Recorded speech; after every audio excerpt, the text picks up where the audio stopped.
Filmy focus. Saraswati cinema ఈ March 6న థియేటర్స్లోకి రాబోతోంది. వరలక్ష్మి శరత్ కుమార్ స్వీయ దర్శకత్వంలో ఈ హై కాన్సెప్ట్ థ్రిల్లర్ తెరకెక్కింది. ఈ సినిమా ఇప్పటికే బాక్స్ ఆఫీస్ వద్ద ఆసక్తి రేకెత్తిస్తోంది.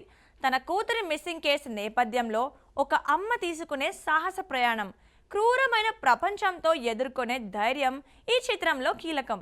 ప్రకాష్ రాజ్, ప్రియమణి, కిషోర్, రావ్ రమేష్, మురళీ శర్మ, రాధికా శరత్ కుమార్, నాసర్, తులసి వంటి బలమైన నటీనటుల నటనలు సినిమాకు మరింత బలం చేకూరుస్తున్నాయి.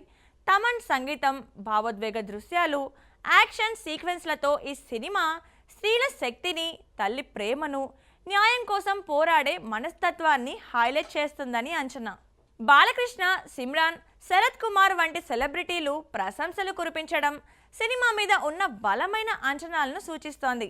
మౌనంగా ఉన్న అమ్మాయిలకు ధైర్యం ఇచ్చేలా, సమాజంలో చీకటి వాస్తవాలను ఎత్తి చూపేలా ఈ చిత్రం ఉండబోతోందని చెప్తున్నారు. ట్రైలర్ విడుదలైన తర్వాత సోషల్ మీడియాలో భారీ రెస్పాన్స్ వచ్చింది. ఈ ట్రైలర్లో వరలక్ష్మి పోలీస్ స్టేషన్లో కూతురు మిస్సింగ్ కంప్లైంట్ ఇవ్వడం నుంచి మొదలై కేసు గెలవడం కష్టమని చెప్పే సీన్లు, అమ్మ ఖాళీలా మారిపోయే ఇంటెన్స్ మూమెంట్స్ ప్రేక్షకులను అదిరిపోయేలా చేశాయి. ప్రతి అమ్మాయి సరస్వతిలా ఉండదు, కానీ ఖాళీలా మారవచ్చు అనే ట్యాగ్ లైన్ స్టైల్లో ట్రైలర్ భావోద్వేగ థ్రిల్ను బాగా బిల్డ్ చేసింది. తమన్ బ్యాక్గ్రౌండ్ స్కోర్ టెన్షన్ను మరింత పెంచింది. వరలక్ష్మి యాక్టింగ్, లుక్, గెటప్ పై పాజిటివ్ కామెంట్స్ వరదల్లా వచ్చాయి. మొత్తంగా ట్రైలర్ భారీ అంచనాలను పెంచింది.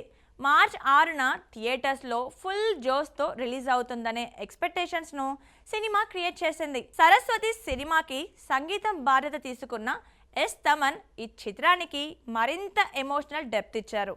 ఇప్పటికే రిలీజ్ అయిన సింగిల్ లాలీ లాలీ సోల్ఫుల్ మెలడీగా ఆకట్టుకుంది. ఈ పాట తల్లి కూతురు మధ్య అనిర్వచనీయమైన బంధాన్ని, ప్రేమను, ఆప్యాయతను అద్భుతంగా చిత్రీకరించింది. తమన్ బ్యాక్గ్రౌండ్ స్కోర్ ట్రైలర్లో టెన్షన్, ఎమోషన్స్ను పీక్స్కు తీసుకెళ్లి ప్రేక్షకులను అదిరిపోయేలా చేసింది. యాక్షన్ సీక్వెన్స్లలో ఇంటెన్స్ బీట్స్, భావోద్వేగ సన్నివేశాల్లో హార్ట్ టచింగ్ మెలోడీస్తో సినిమా మొత్తానికి బలమైన ఆడియో ఎక్స్పీరియన్స్ ఇస్తుంది. సరస్వతి సినిమా ఈ ఏడాది బెస్ట్ ఎమోషనల్ థ్రిల్లర్గా నిలిచే అవకాశాలున్నాయి. వరలక్ష్మి శరత్ కుమార్ డైరెక్షన్ డెబ్యూతోనే ఇంత బలమైన కథను తెరకెక్కించడం గొప్ప విషయం. తల్లి ప్రేమలో దాగి ఉన్న ఆగ్రహం, సమాజంలోని అన్యాయాలపై పోరాటం ఈ సినిమా ద్వారా స్పష్టంగా కనిపిస్తుంది. ట్రైలర్ ఇచ్చిన హైప్తో పాటు సెలబ్రిటీల ప్రశంసలు, నటసింహం బాలయ్య సపోర్ట్ సినిమాకు బూస్ట్ ఇస్తున్నాయి. ఈ సినిమా చూసిన తర్వాత చాలామంది అమ్మాయిలు, తల్లులు తమలోని ధైర్యాన్ని గుర్తించే అవకాశం ఉంది. మొత్తంగా సరస్వతి ఒక సాధారణ సినిమా కాదు, సమాజానికి ఓ మెసేజ్ ఇచ్చే, ఎమోషనల్ ఇంపాక్ట్ ఇచ్చే చిత్రంగా రాబోతోంది. మార్చ్ 6న థియేటర్స్లో ఫ్యామిలీతో కలిసి చూడాల్సిన సినిమా ఇది. మరి ఈ సినిమా ఎలా ఉంటుందో, ఫ్యామిలీ ఆడియన్స్ని ఎలా మెప్పిస్తుందో చూడాలి. సో చూశారు కదండి ఇవాల్టి ఫిల్మీ ఫోకస్. మరో ఎపిసోడ్తో మళ్ళీ కలుద్దాం. Keep watching Mahaa Max.